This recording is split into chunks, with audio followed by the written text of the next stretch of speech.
Doctor Shahbaz Bharuch Chakwal से जी। जी जी। तो मेरा सर आज सवाल ये है कि आजकल हर तरफ सोशल मीडिया पे, प्रिंट मीडिया पे एक ही खबरें चल रही हैं। कभी कहते हैं इमरजेंसी लग रही है मुल्क में, कभी कहते हैं सदारती निजाम आ रहा है, तो इसकी भी खबरें भी चल रही हैं, मीडिया पे बैक हो रही है। तो मेरा सवाल ये है कि क्या खान साहब आप भी सदारती निजाम चाहते हैं या महज ये प्रोपेगेंडा है? देखिए मलिक साहब, आपको पता नहीं याद है, लोगों ने पता नहीं, मेरा जो पहली दफा जब मैं प्राइम मिनिस्टर बना तो मैंने कौम से खिताब किया, तो मैंने कौम को एक चीज कही थी कि आपको बड़ा शोर मिलेगा और सारी जगह से आवाजें आएंगी कि मुल्क तबाह हो गया, ये हो गया, नाहिल है, ये खत्म हो गया। क्योंकि मैंने तब आपको कहा था सबको कि हमने कोई मफामत नहीं करनी, कोई कॉम्प्रोमाइज नहीं करनी। इस मुल्क के वो जो बड़े बड़े डाकू हैं, मैं वाजे करता हूं, ये चोर नहीं है, ये डाकू है। मैं 30 साल मैं पॉलिटिक्स में आया इनके खिलाफ था, नहीं तो मैं फिर से कहता हूं, जिस आदमी को अल्लाह ने सब कुछ दिया है उसको क्या जरूरत पड़ी थी कि अपनी जिंदगी सारी लगाए, अपना घर बार सारा कुछ लगा के एक घटिया लोगों से हर रोज बुरे भली गालियां सुने। लेकिन मैं इसको जहाद समझता हूं। तो मैंने शुरू में कहा था कि जब भी, क्योंकि मैंने इनसे कोई मफामत नहीं करनी, इन्होंने मुझे ब्लैकमेल करना कि किसी तरह हमें एनआरओ दे दो। जो जनरल मुशर्रफ ने इस मुल्क के ऊपर सबसे मार्शल लॉ से ज्यादा उसने जुल्म किया था इन दो बड़े घरानों को एनआरओ दे के, यानी इनकी चोरी माफ करके। और इस कौम ने जो कीमत उठाई हो उसकी हम आज भुगत रहे हैं कि आधा पैसा जो हम इकट्ठा करते हैं टैक्स से, वो आधा पैसा चला जाता है इनके लिए वो कर्जों की किस्तों के ऊपर। तो मुल्क चलाएं कैसे कि लोगों के कैसे तालीम दें, सेहत दें, स्ट्रक्चर ठीक करें, कैसे करें, जबकि आधा पैसा उन कर्जों पे जाता है, किस्तों पे जो इन्होंने लिए हुए हैं। और इन्होंने जिस तरह बेदर्दी से 10 सालों में, क्योंकि इनको एनआरओ मिल गया था, अपना नैब इनके बैठा दिया, जिस तरह इन्होंने इस मुल्क से किया है, ये अब मुझे ब्लैकमेल करने की कोशिश कर रहे थे कि जी अब चले हम इसको ब्लैकमेल करेंगे, इसको शायद कुर्सी इतनी पसंद है कि ये भी आखिर में जाके जनरल मुशर्रफ ही कहेगा अच्छा जी मैं आपसे एनआरओ के नाम पे मैं आपसे समझौता कर देता हूं, अपने पैसे रख लो। और मैं इसको समझता हूं कि ये मुल्क की सबसे बड़ी गद्दारी है अगर मैं ये करूंगा।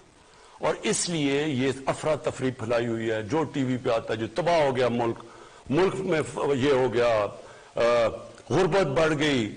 मैं जरा आपके सामने पहले ये जरा रखता हूं ना, इन्होंने कहा कि गुर्बत बढ़ गई है। ये मेरे पास वर्ल्ड बैंक की फिगर्स हैं।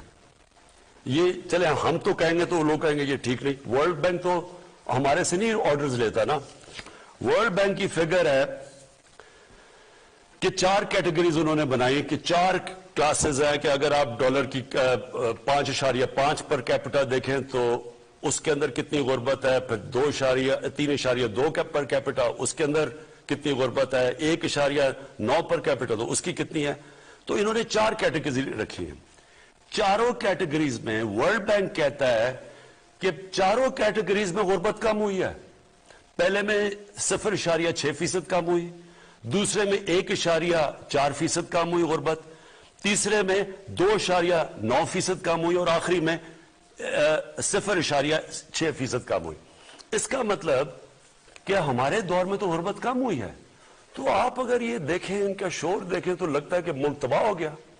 अब ये दूसरी चीज मैं आपके सामने रखना चाहता हूं कि वर्ल्ड बैंक ने एक और चीज कही। अभी उन्होंने वर्ल्ड बैंक ने पाकिस्तान की खुद वेरीफाई करके उन्होंने फिगर्स लगाई है कि पाकिस्तान में जो दौलत में इजाफा हुआ है, यानी जीडीपी में इजाफा हुआ है, सालाना जीडीपी में, सालाना दौलत में जो इजाफा हुआ है वो 5.37% है। अब 5.37% जब कोरोना का मुकाबला कर रहा है मुल्क, जो सारी दुनिया में, हिंदुस्तान में तो नेगेटिव में गई है उनकी ग्रोथ रेट, तो उधर जब पाकिस्तान का इजाफा हुआ है तो ये कैसे कह रहे हैं कि गुर्बत भी बढ़ गई, मुल्क भी तबाह हो गया। एक इकोनॉमिस्ट की आ गई है कि जो टॉप 3 मुल्क हैं जिन्होंने सबसे बेहतरीन तरीके से, यानी अहलियत थी इतने बड़े क्राइसिस का मुकाबला करने के लिए, और दूसरी तरफ वर्ल्ड बैंक कह रहा है कि ये 5.37% हमारी इकोनॉमी बढ़ी है। तो मैं आप सवाल पूछता हूं कि ये किधर से तबाही आ गई? میں خود تسلیم کرتا ہوں کہ دنیا کے اندر مہنگائی آئی اور کئی طبقے تنخواہ دار طبقے کے اوپر مشکل وقت ہے, ساری دنیا میں مشکل وقت ہے. لیکن مجھے یہ بتائیں کہ آپ اگر شام کو ٹی وی دیکھیں اور جو ان کی باتیں سنیں, وہ دو آ جاتے ہیں, ایک بیچارہ تحریک انصاف کا معصوم بیٹھ جاتا ہے, وہاں باقی اینکر بھی مل جاتا ہے, وہ دو ان کے ساتھ جو دوسرے ہوتے ہیں, ملک مارا گیا, تباہ ہو گیا, یہ ہو گیا. تو یہ کیسے بتاتے ہیں اگر تباہ ہو گیا تو 5.37% ملک کی اکانومی بڑی کیسے ہے؟ اور میں آپ کو بتاتا ہوں بڑی کیسے ہے. اگر آپ, اور میں یہ بھی چاہتا ہوں, میں اپنے صحافیوں سے چاہتا ہوں کہ دیکھیں اتنی مایوسی کئی دفعہ پھیلا دیتے ہیں کہ وہ لوگ بیچارے سمجھتے ہیں کہ یہ تو ملک آج گیا تو کل گیا. یہ ملک اس وقت دنیا میں مثال دی جا رہی ہے جو سب سے بہتر نکلا ہے کرونا سے. اور یہ آپ ذرا سنیں کدھر کدھر فائدہ ہوا ہے ہم نے پالیسیز بنائی. سب سے پہلے کنسٹرکشن, پاکستان کی کنسٹرکشن انڈسٹری کے اندر جو بوم آئی ہوئی ہے وہ میں آپ کو بتاؤں. انہوں نے کہا نا کہ جی, مجھے کہتے تھے کہ جی انہوں نے کہا ہم گھر بنائیں گے اور یہ کریں گے اور ہم عام لوگوں کے لیے موقع دیں گے گھر بنانے کا. آپ ذرا یہ سنیں, اور یہ ساری جو میں آپ کو اعداد و شمار دے رہا ہوں یہ آپ اپنے موبائل سے چیک کر سکتے ہیں, یہ پوچھ سکتے ہیں. سب سے پہلے جی جو بینکوں کے اندر یہ پہلی دفعہ پاکستان میں ہو رہا ہے کہ بینک چھوٹے لوگوں کو قرضے دے رہے ہیں گھر خریدنے کے لیے, اور اس کے لیے ہمیں بڑی محنت کرنی پڑی. وہ ایک ہوتا ہے فورکلوجر لا, وہ ہم نے جا کے اس کو عدالت میں لڑنا پڑا اور بڑی دیر سے 30 سالوں سے پھنسا ہوا تھا جو ہم نے کروایا.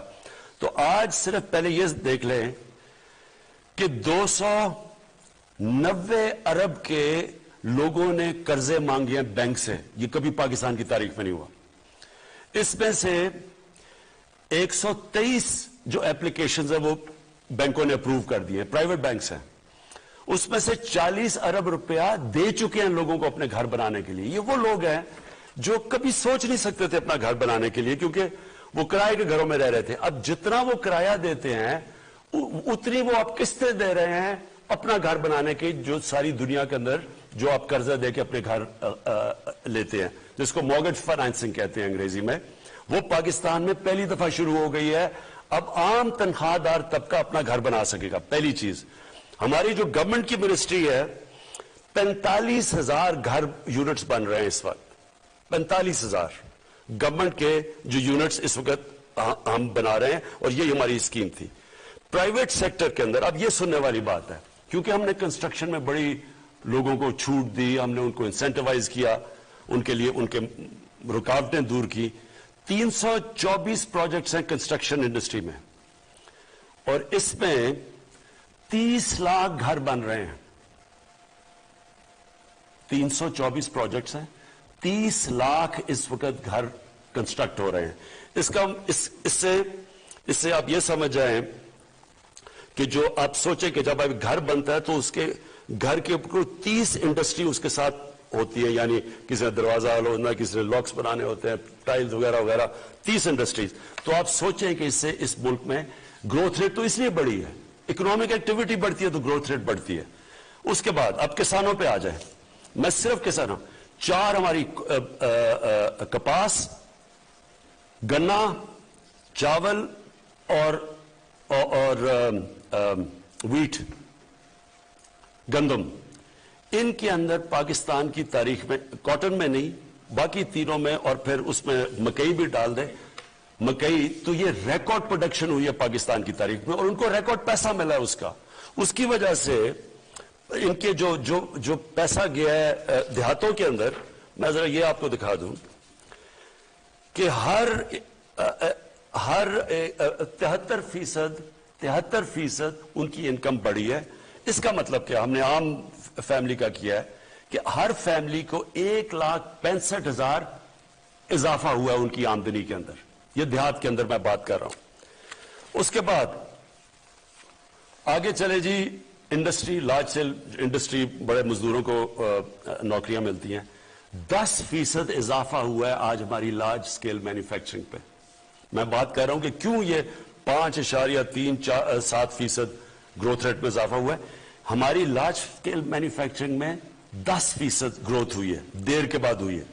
गाड़ियों की प्रोडक्शन रिकॉर्ड के ऊपर, ट्रैक्टर्स 15% बढ़े हैं, मोटरसाइकिल रिकॉर्ड सेल्स हुई है। पैसा आया तो ये हो रहा है ना। अगर इतने बुरे हालात होते, गुर्बत बड़ी होती, तो ये किधर से सेल्स हो रही है? पाकिस्तान की टैक्स कलेक्शन तारीख में कभी इतना टैक्स इकट्ठा नहीं हुआ। 6000 अरब इंशाल्लाह हम टैक्स इकट्ठा करेंगे, और मैं आपको इंशाल्लाह, मैंने वादा किया था कि हम 8000 अरब रुपया पाकिस्तान से मैं टैक्स इकट्ठा करूंगा, इंशाल्लाह इससे भी आगे जाएगा। जो अब हम जो ऑटोमेशन लेके आ रहे हैं, टेक्नोलॉजी लेके आ रहे हैं, टैक्स बेस बढ़ा रहे हैं। अच्छा, फिर कॉर्पोरेट सेक्टर आ जाए, जो बड़ी बड़ी बिजनेसेस हैं, इनकी प्रॉफिटेबिलिटी जो मैंने कहा कि इनको मैं अब कहूंगा कि आप मजदूरों की तनख्वाह बढ़ाएं। इन्होंने 930 अरब रुपए का फायदा हुआ है, इन्होंने ये 2021 के साल में इनकी प्रॉफिट बढ़े, इनकी प्रॉफिट्स में इजाफा हुआ है। प्राइवेट क्रेडिट ऑफ टेक, यानी जो उन्होंने प्राइवेट कंसर्न्स हैं, जिन्होंने इन्वेस्ट करना है, जिन्होंने सरमायाकारी करनी है, उन्होंने रिकॉर्ड उनके क्रेडिट में यानी उन बैंकों से उन्होंने पैसा लिया इन्वेस्ट करने के लिए, जो 10 साल में सबसे ज्यादा लिया है, और वो 1.1 ट्रिलियन 1100 अरब रुपए का उन्होंने लिया है। हमारा आईटी सेक्टर, जो फ्यूचर है वो आईटी की है, और पहली दफा हमने इंसेंटिव्स दिए आईटी सेक्टर को। उनकी 2 अरब से 3.5 अरब डॉलर की एक्सपोर्ट्स बढ़ी हैं। हालांकि ये कुछ नहीं है, 47% इंक्रीज हुई है, लेकिन जो हम अब इनकी मदद कर रहे हैं, इंसेंटिव्स दे रहे हैं, फ्यूचर ये इंशाल्लाह ये सबसे तेजी से बढ़ेगा। एक्सपोर्ट्स हमारी रिकॉर्ड एक्सपोर्ट्स हुई हैं। हमारी इस वक्त 31 अरब डॉलर की एक्सपोर्ट्स हैं, जो रिकॉर्ड है। मैं समझता हूं ये बहुत कम है, लेकिन हम पूरा जोर लगा रहे हैं, क्योंकि मुल्क तो तब तरक्की करेगा जब एक्सपोर्ट्स बढ़ेंगी, उसके ऊपर पूरा जोर लगाया हुआ है। और रेमिटेंसेस, जो बैरून मुल्क पाकिस्तानी, उन्होंने सबसे ज्यादा पैसा बैंकों के थ्रू इस बार ही भेजा, 30 अरब से ज्यादा, 30 अरब डॉलर से ज्यादा। इसकी वजह से हमारी, जो मैं आपको कह रहा हूं कि मुल्क के अंदर ये जो ग्रोथ रेट, जो हम कह रहे हैं कि ये सारे पहले तो कहते इतना बुरा हाल है, अब एकदम जब पता चला कि 5.37 अरब की ग्रोथ रेट हुई है, इकोनॉमी बढ़ रही है, तो अब वो खुद ही उनको समझ नहीं आ रही कि इसका क्या जवाब है, तो उसके कोई बहाने मार रहे हैं।